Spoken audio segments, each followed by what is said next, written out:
என்னைக்கோ பண்ண போகிறோம் இன்னைக்கு. நாளைக்கு வந்து புளியோதரை. நாளைக்கு புளியோதரை பண்ண போகிறோம் இல்லையா, அதுக்கான இதெல்லாம் சேர்த்து வச்சிருக்கேன் இல்லையா. நாளைக்கு கனுச்சாதம். சரி சரி சரி.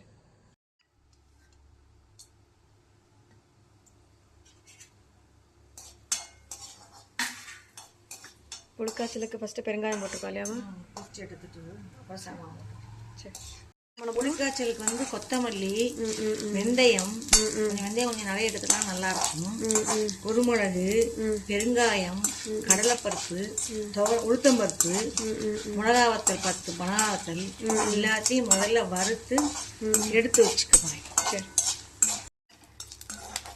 கருவேப்பிலை போட்டு ஆச்சு இல்லையா. ஆமாம், எல்லாம் போட்டு வறுத்துண்டு கடுகு, உளுத்தம்பருப்பு, கடலைப்பருப்பு, மிளகாவத்தல் எல்லாம் கிள்ளி போடணும். சரி சரி சரி. கருவேப்பிலை கொஞ்சம் ஒரு கொத்து நிறையவே போடலாம். போட்டு புளியை ஒரு ஆப்பிள் சைஸ் புளி எடுத்து வச்சுருக்கேன். அதை நல்லா வெந்நீரில் போட்டு கரைச்சி வச்சுருக்கேன். சரி சரி. அதை அப்படியே கட்டி இந்த புளிக்காய்ச்சல் ஒரு வாரத்துக்கு வச்சுக்கலாம் இல்லையா. ஆமாம், ஒரு வாரத்துக்கு வச்சு. சரி சரி.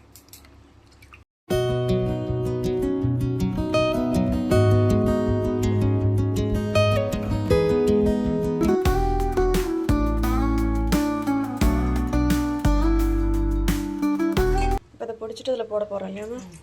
சரி. கப்பலண்டி வந்து வறுத்து வச்சிருக்கேன் இல்லையா. கடைசியில் தான் போடணும். சரி சரி. நான் கொதிக்கும் போது போடுவேன், நான் போட மாட்டேன். சரி. கடலை இறங்கி. சரி.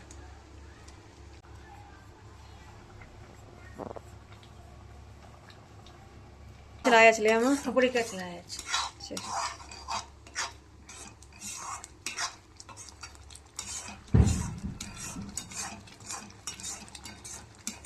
நல்லெண்ணெய் எல்லாம் கொஞ்சம் மேலே வரது. விட போகிறேன் இன்னும் கொஞ்சம் கூட விடு. சரி சரி.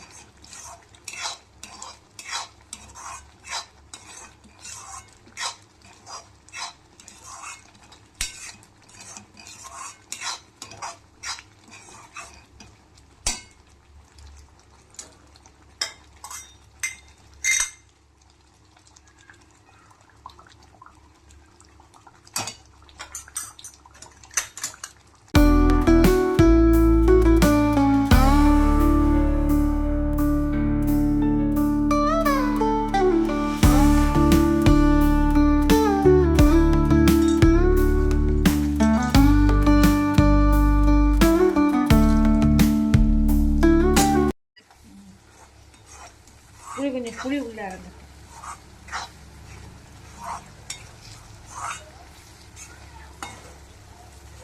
கப்பலண்டி இதுலேயும் போடலாம் இல்லையாமா. இதில் போடலாம் கடைசியில் போடணும். முதல்ல போட்டு கொதிக்க வச்சா அது வெந்துடும். அதனால கடைசியில் இறக்குற டயத்தில் போடணும். சரி சரி. புளிக்காய்ச்சல் ஆயாச்சு இல்லையா. ஓகே.